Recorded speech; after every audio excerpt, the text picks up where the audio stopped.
Welcome back to CAN TV's special coverage of the DNC.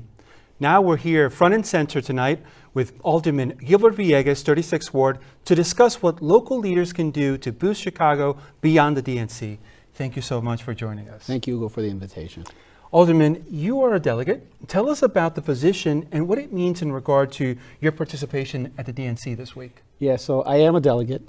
This is my first convention that I've been to. I was unable to attend the Denver and Philly, and then in 2020 we had the virtual convention, and I was not going to miss a convention in my backyard. So I wanted to make sure that I was part of history, and little did I know that it would be like really big history, and that we would potentially be electing the first woman president in the 248 years of this great democracy here. So it's been a great time. There's a lot of excitement. I can tell you that I was on the floor yesterday, and nothing but excitement, especially when Vice President Harris went ahead and made a cameo for about 3 minutes. It was just standing room. Everybody jumped out of their seats, out of their suites, and just wanted to make sure that they were part of this excitement. Yeah, and electric, especially at the end when we saw President Biden walking in, and just the standing ovations, and again the expressions of gratitude. So I couldn't imagine what it was like to be on the floor. Certainly when I watched in my television, you could see the electricity oozing. You know, we have to remember that what President Biden has done here really speaks to his character. He put the country before himself. When you take a look at what him and Kamala Harris have been able to accomplish in their 3.5 years, it's historic. I mean, we're talking about a $1.2 trillion capital infrastructure plan. We're talking about a PACT Act that helps veterans. We're talking about the Inflation Reduction Act that talks about the environment. We're talking about the CHIPS Act, which brings local manufacturing back to cities and states. Those are big accomplishments. And to do it in one term, again, it's very historic, but more importantly, you saw the character of President Biden, where he said, listen, you know what, it's time to pass the torch, and he went and passed the torch to Kamala Harris. Yeah. Lots to be proud of in his 50-plus year career. There's approximately 50,000 people expected to descend on the United Center and McCormick Place this whole week. The summer blockbuster is an economic boost estimated to bring between $150 to $200 million to the city. You wrote in an opinion article that there's an opportunity to boost and invest in our local businesses so they can benefit long past August. How are Chicago and small businesses benefiting now, and what must be done to ensure their prosperity once the delegates go home? Yeah, so I sit on a couple of national boards. I sit on the National League of Cities as well as the National Association of Latino Elected Officials, both nonpartisan organizations that we've been talking about, and they've been talking about coming to Chicago. I can tell you that I've been one of the biggest cheerleaders, making sure that they're not just congregating in the central business district, but they're actually going out into the communities, getting out into the 77 neighborhoods. And I can tell you that I've put together a list of restaurants that I want my colleagues to visit, a list of local art exhibits that they can visit as well. Again, just get out of the central business district and get into the areas so that way they can explore the city. Listen, this is a once every 10, 20-year investment. And so we've been very strategic about making sure that local, minority, women-owned, and veteran-owned businesses are participating. There's a directory of firms that have been vetted by the DNC that vendors can take a look at as they're procuring goods, making sure that we're getting some of those local firms involved in this. And there's been goals that have been attached to some of the construction, the IT. So every trade or every profession that's associated with the DNC, there has to be minority women participation. And so what we're trying to do again is make sure that with this economic opportunity that it's rising all ships. Well, I'm going to ask you for a list of restaurant recommendations after the show. It's on my Twitter page, just so you know. Twitter page. As you mentioned, you're the chair of the Committee on Economic Capital and Technology Development.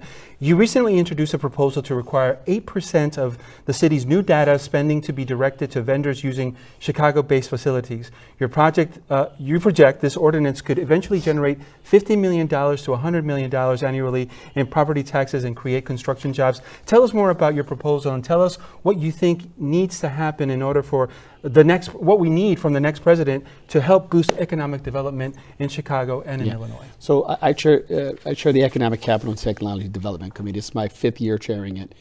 And I can tell you that as relates to technology, that's one of the sectors that government unfortunately has not tapped into. We should be taking a look at technology at the forefront delivering on the services that we provide. Government, we don't manufacture or sell widgets. We provide a service. And we got to figure out how to do it in an efficient manner so that way we can save money for the taxpayers. We can't continue to keep going to the taxpayers with the same old levers that we have to pull right now, which is property taxes, fines, fees, and tip sweeps. We got to find a creative way to create revenue. And I can tell you that by using data as an opportunity to leverage opportunities for local development is what we're trying to do here. So if you think about how, whether you have Amazon, Google, Microsoft, we pay them to store our data, and then they store it anywhere in the United States of America. So as a business, they're going to go where it's least expensive. So what we're seeing is you have in Kentucky, Indiana, Iowa, Wisconsin, data centers that have been put up. Here locally, we have Elk Grove Village, which has tons of data centers. And so what they're doing is they're taking our data and storing it. What I'm saying with my ordinance is this data, you want to store our data, we want you to start building here locally. So that way, number one, the data is local right there. And those are best practices to have the data as close as possible. Number two, it provides to have opportunities in the south and west sides of the city or communities that have vast amounts of land.